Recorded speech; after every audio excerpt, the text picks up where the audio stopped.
All right, welcome to my very first Hades Star YouTube video. I wanted to do a video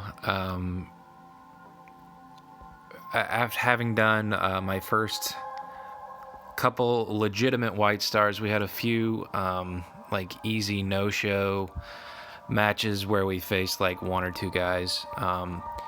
But after having get a sense for the game, White Star specifically, I've come to realize that this is like the thing I am excited about in this game. The rest of the game is cool. Red Star is okay. The main yellow star, okay. But the white stars I'm like super excited about. And that is because you might be wondering, this guy's level 69. He's in a guild I've never heard of. It's a very casual guild. Why should I listen to his advice on white stars? So I'm excited about them, and you should listen to me because I used to play a game called Subterfuge, and while I was playing that, I was the #1 ranked player, like not of a match, but of like everyone who's ever played. Everyone who was playing at the time, I was the #1 ranked player at the time. So I am very excited to see that this game is a lot like that game, plus it's cooler in a lot of other ways.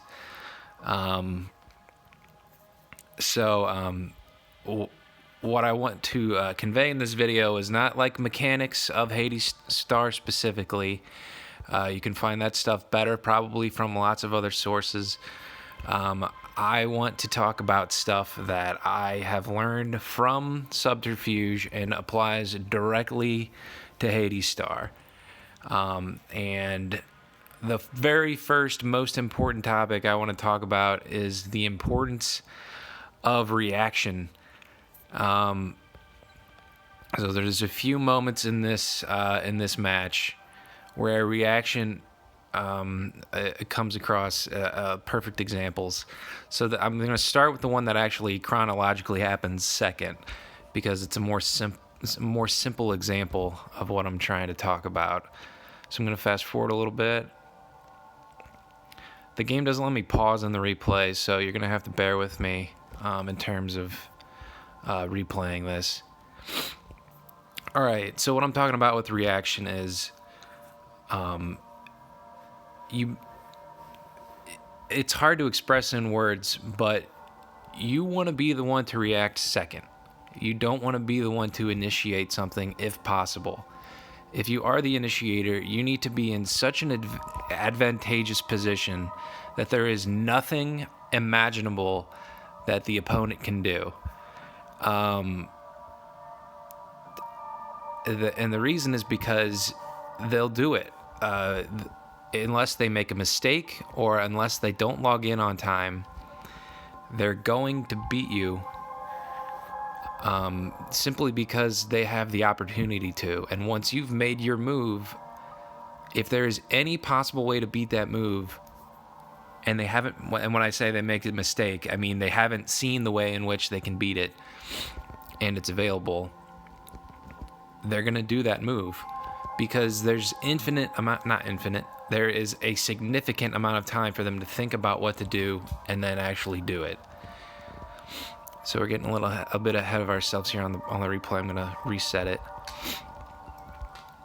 So the best possible place to be in terms of what I'm talking about is not moving at all, sitting on a node, and that node is an actual like position of value. So what you would want to do here is you want to get into a spot where they need to fight you, but you're already there, so they can't do anything other than to be the one to initiate or concede the whole point and just let you sit and let you take it.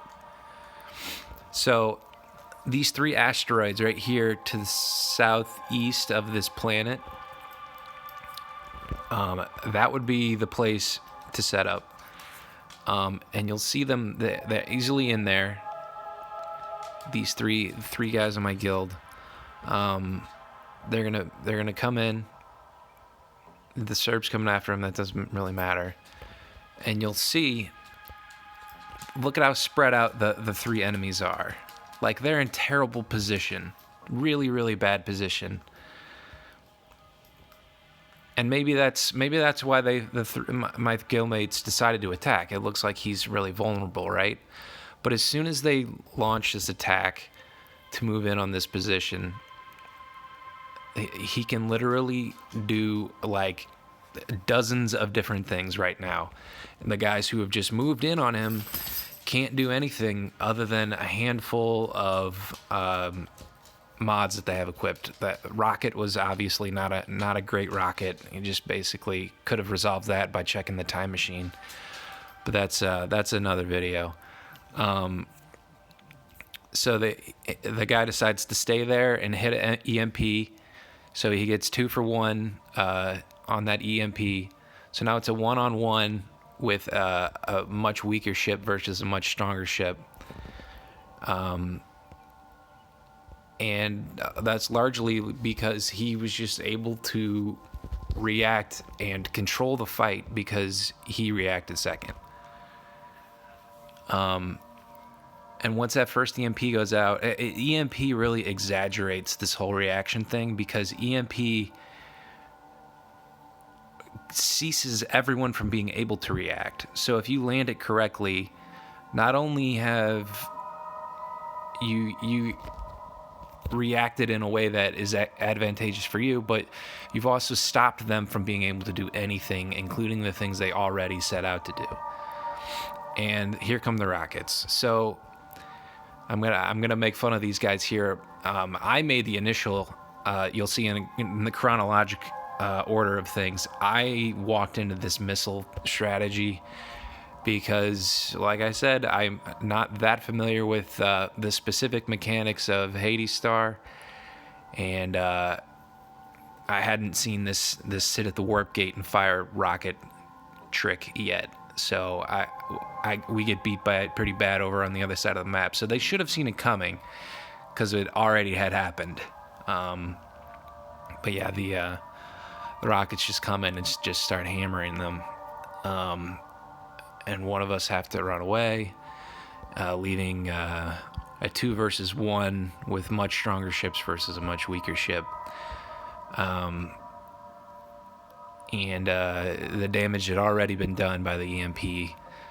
And if they had just stayed on these asteroids right here, the tables would have turned. Like, yes, the enemy would have had more time to put themselves into like an attacking position, but you really have to force that because that's the only way to that letting them have that time isn't nearly as an advantage as just being able to react second and hold the position you wanted to hold. And it would have been annoying because this is technically our planet in terms of the distance from the starting locations. So if we did want to get those relics, we would have had to attack them. But what ends up happening is we lose, and the whole left side of the map just crumbles. So we'll see. I'm about to show the more complex version. But this was pretty straightforward. If they had stayed on these asteroids, they would have been in good shape. They attacked first, let the enemy have the reactor's advantage, and ended up getting beat pretty badly. So I'll rewind. Obviously, I said this one comes first in terms of timeline. So this was like I said, this is the first time I saw this rocket maneuver utilized. But coming into this white star, I guess I had sort of created like a little battle plan, which was that we need to control these asteroids here, because if we can prevent them from taking the middle, or at least this was the plan, if we could prevent them from taking the middle, this level 10 planet, which is technically supposed to be theirs, if we could stop that one and get control of this one, then we should win, because we have one more level 10 planet than they do. So really, we just needed to deny them this planet. We didn't even need to take it. even more reason to set up on these asteroids and just sort of hold out. We sent in the Sentinels using the little teleport trick that manipulates their AI,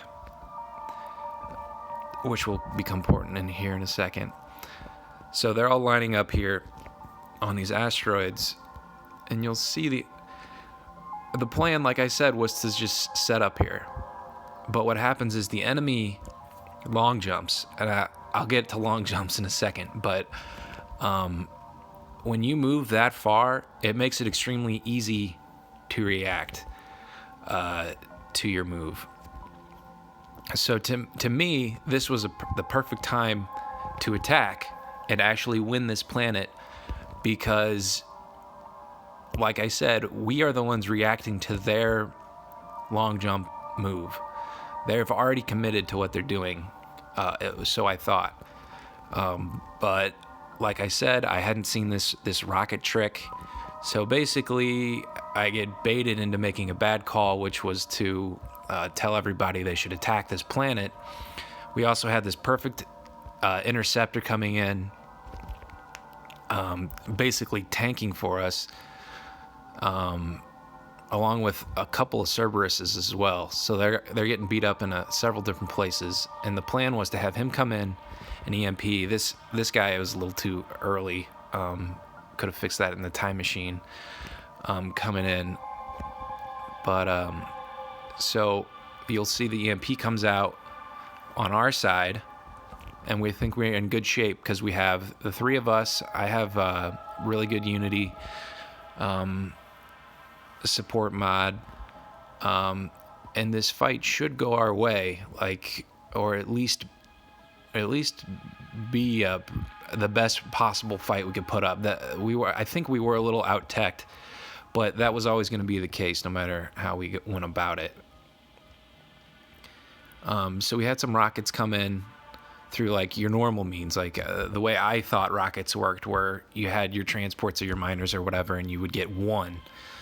But you see from the warp gate, they fire like 6 all at one time. So I honestly, the way this unfolded, they should have been able to just completely destroy us with rockets. But for some reason, they fire past us, and I get the opportunity to kill a bunch of them. And so we managed to actually squeak out of this fight and kind of recover. But enough damage was done that we were basically running away and trying to find places to find value. This guy up here actually breaks through and puts a pretty good hurt on their supports. And actually, if he could have killed these miners, we might have actually even won the match. But barely doesn't make it. But anyway, that's off topic of what I'm trying to convey, which is this whole reaction thing. Another big way that the reaction thing comes across is, I'll show you the one before, the long jumps. If I could just teach one thing to every single person who plays a White Star, it is to stop jumping needlessly far. It is so frequent and so frustrating. Here we go right here. Look at this 14-hour, 8-minute move. Now, this move doesn't really matter, right? Because we're coming out of the gate. We're not going to get attacked. But what happens if, the enemy stacks really hard on the left side of the map? He's locked into this move. He can't change course. And look at how close some of these asteroids are to the move he made. Now, we are limited in Subterfuge. You could actually log quite a few moves into your time machine. In this game, you're limited to 5. But that's only one move right there. And it was a 14-hour move. He's definitely going to check in on the game within 14 hours.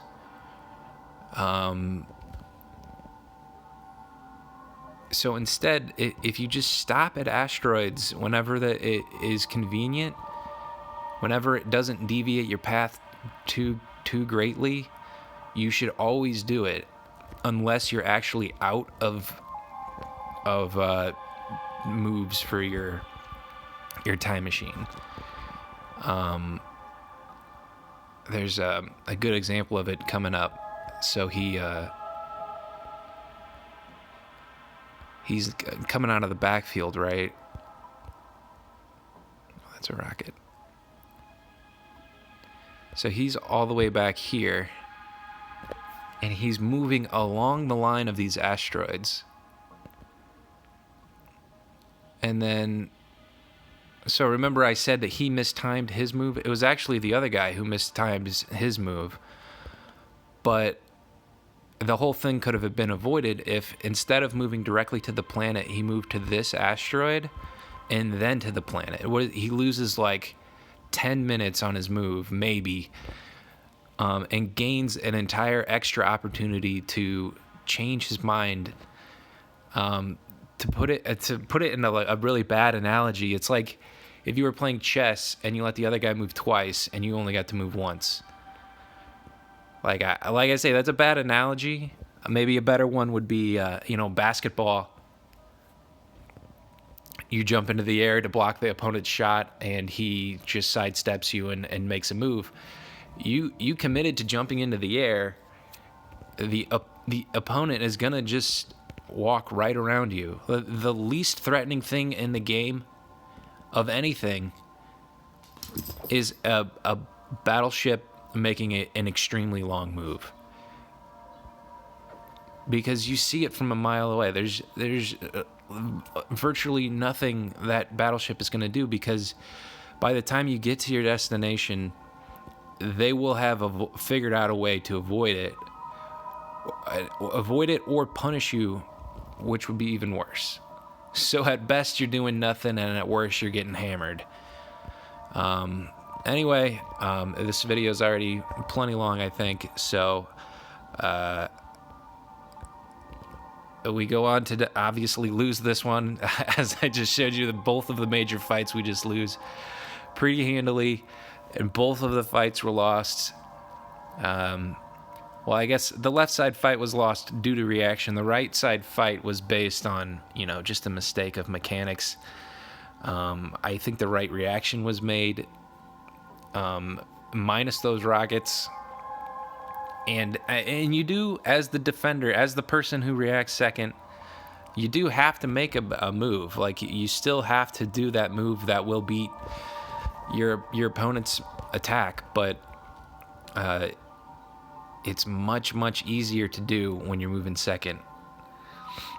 And you can be out-teched, and you can have rockets firing at you, and if you understand what's coming at you and what can happen, which I didn't with the rockets, but if you understand what potentially your opponent can do, reacting second is essentially winning, because at worst you'll run away. So the only way you could be beaten by someone who moves first is if they're just faster than you, if they have teleport, or if they have some kind of speed mod combo, and they can actually catch you. Because otherwise, if you're reacting second, at worst comes to worst, you back up and you run away.